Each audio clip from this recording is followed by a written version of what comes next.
A man from Haiti froze to death trying to cross into the United States from Canada last month. His was one of a growing number of cases of people trying to enter the country illegally from our northern border.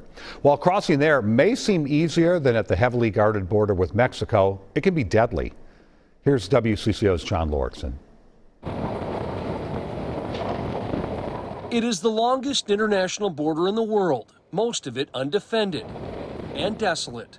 And crossing can be treacherous, even deadly, if you're trying to avoid detection. It was out there where the family was found. David Marcus is a U.S. Border Patrol agent in Grand Forks, North Dakota. The air temperature was around 9 below zero. The wind chill was close to 30 below zero. And then the wind was blowing real bad, so you're not going to survive very long in that. There was 3 of them. I didn't see the incident. Oh, little baby and probably about a 9 or 10-year-old and their father. They were a family of 4 from India, the children just 11 and 3. They flew into Toronto, then froze to death, trying to walk from Manitoba into Minnesota. Their deaths haven't deterred others. More are taking the risk.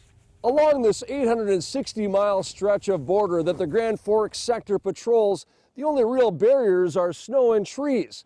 This year, they've seen a 500% increase of arrests for people trying to cross into the U.S. illegally. It's not uncommon to see negative 40 here. We're also filling gaps. Anthony Good runs U.S. Border Patrol operations from Wisconsin to North Dakota. Personally, it breaks my heart, right? I mean, nobody wants to see another human being suffer.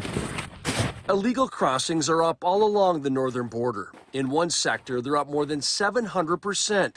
And increasingly, like on the southern border, people are being smuggled by human trafficking rings. You know, the smugglers do not care about their lives at all. You know, all they care about is the money. Somebody that might smuggle human beings will also, on their way back, smuggle guns into Canada or smuggle drugs with these people into the United States. There are always going to be people that are going to be willing to risk it all when they have nothing to lose. Matt Dirth is an attorney representing a man charged with smuggling 8 people across the northern border last year. They're fleeing persecution. There's a lot of drug and gang-related violence. There is ecological disaster. The clearest, most safe place that they can go with the best chance of a successful life is going to be in the United States.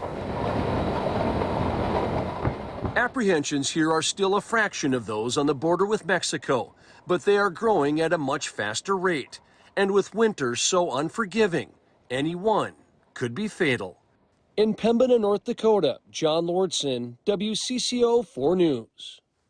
Like other law enforcement agencies, Chief Good says staffing is a concern when it comes to patrolling our northern border.